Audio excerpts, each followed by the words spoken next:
Deux leviers pour améliorer la qualité de pulvérisation.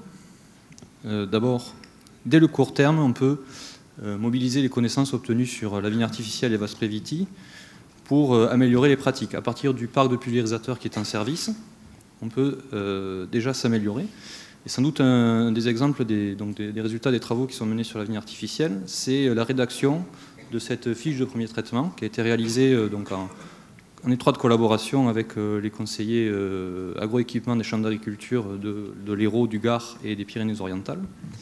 Et donc dans cette fiche, en fait, des conseils de réduction de dose de pulvérisation étaient déclinés en fonction du type d'appareil qui était employé. En clair, certains appareils avaient été identifiés comme permettant de déposer autant de produits. Ces appareils utilisés à tiers de dose permettaient de déposer autant de produits que d'autres appareils utilisés à pleine dose. Donc on s'est permis dans cette fiche de conseiller d'utiliser ces appareils à tiers de dose. Voilà un des résultats concrets qui peuvent être obtenus par l'amélioration de la qualité de pulvérisation. Deuxième levier, donc, pour améliorer la qualité de la pulvérisation, c'est sans doute de s'intéresser au matériel et de faire en sorte que la qualité de l'application produite par un type de matériel soit le plus possible prise en compte lorsqu'on choisit un nouvel appareil.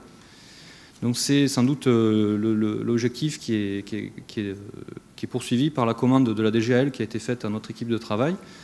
Donc c'est un projet sur 3 ans de classification des pulvérisateurs viticoles selon leur performance agro-environnementale.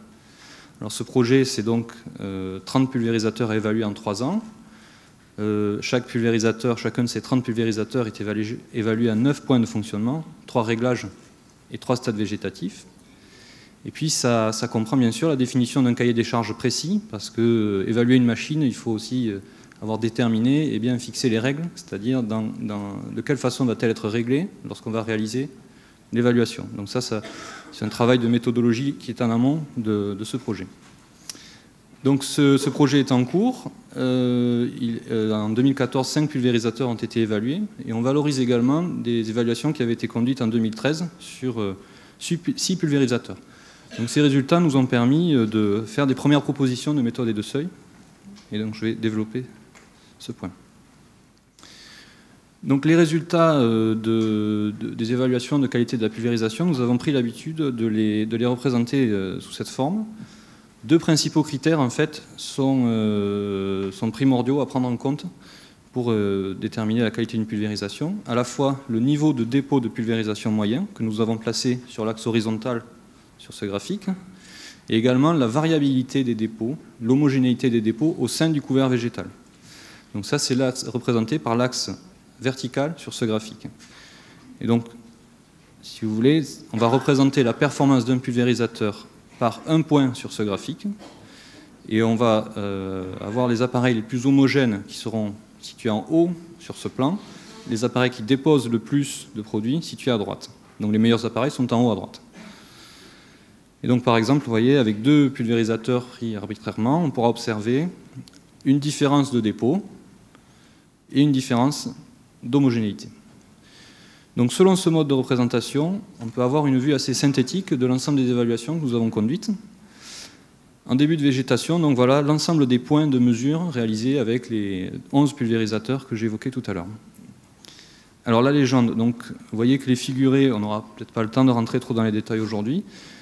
Il y a des figurés triangles qui sont en fait des appareils pneumatiques, des figurés carrés qui sont des jets projetés, des appareils sans assistance d'air, et puis des figurés ronds qui représentent les appareils à jet porté. Ensuite, les couleurs. Donc, vous voyez qu'ici en vert se dessine un premier groupe de pulvérisateurs qui correspond aux pulvérisateurs face par face, donc représenté par le schéma. Donc, toutes les phases de la végétation sont traitées de la même façon, et sans surprise, vous voyez que ces appareils sont plutôt hauts sur le graphique, c'est donc les appareils qui produisent les dépôts les plus homogènes. Également en dépôt, ils sont bien situés. Un deuxième groupe de pulvérisateurs, les voûtes pneumatiques. C'est un appareil très courant en vigne large, 70 à 80% du parc. Utilisé ici, alors on peut l'utiliser de différentes façons, et on va voir qu'on l'a divisé en 2. Ici, c'est le cas où on utilise cet appareil en passant tous les 2 rangs dans les vignes. Donc, ce qui fait que toutes les phases de la végétation, à un moment, sont ciblées. Donc on a des dépôts plutôt homogènes. Mais ce même appareil, exactement les mêmes appareils, les mêmes modèles, utilisés tous les 3 ou 4 rangs, sont ici représentés en orange, donc, et sont situés à un niveau d'homogénéité des dépôts plus faible, puisqu'il y a en fait des phases de végétation qui ne sont pas ciblées directement. Enfin, dernier groupe de pulvérisateurs représenté ici, les aéroconvecteurs. Donc vous voyez que ce groupe est assez grand, c'est parce qu'en fait il y a des points où là encore cet appareil on peut l'utiliser tous les 2 ou bien tous les 3 rangs. Et donc on a voilà, ces appareils qui sont plutôt en bas à gauche du graphique, moins bien situés par ce début de classification. Voilà, l'ensemble de ces points de mesure que j'ai représentés, c'était en début de végétation. On peut, sur le même mode de représentation, représenter nos points de mesure obtenus en milieu de végétation. Donc là encore, des groupes de couleurs qui se dessinent assez bien en fonction du type d'appareil employé. Face par face en vert, donc pour mémoire, hein, la voûte pneumatique tous les 2 rangs, ou bien en rouge, ou bien tous les 3 et 4 rangs en orange, et enfin les aéroconvecteurs en jaune. De même, en pleine végétation, des groupes qui là encore se dessinent assez bien. J'ai volontairement laissé le graphique à la même échelle, c'est-à-dire qu'on pourrait tout à fait dilater l'échelle du bas pour écarter les points. C'est pour bien rappeler aussi que la croissance de la végétation est aussi un facteur très important à prendre en compte pour la qualité d'application, puisqu'en fait on étale le produit sur une quantité de végétation plus grande. Et on a donc tous les points qui se regroupent autour d'un niveau moyen de 200, et les appareils en pleine végétation qui se discriminent davantage sur le critère de l'homogénéité, vous voyez, sur l'axe vertical, que sur le critère des dépôts moyens. Donc, améliorer la qualité de la pulvérisation par plusieurs leviers, ça paraît donc très utile pour répondre à l'objectif d'éco-phyto. Donc, on est en mesure, je crois, de proposer des premières pistes pour faire une classification sur l'aptitude des appareils à répondre à ces objectifs-là. Mais il faut surtout bien garder en mémoire que, bien sûr, d'autres critères guident le choix d'un pulvérisateur.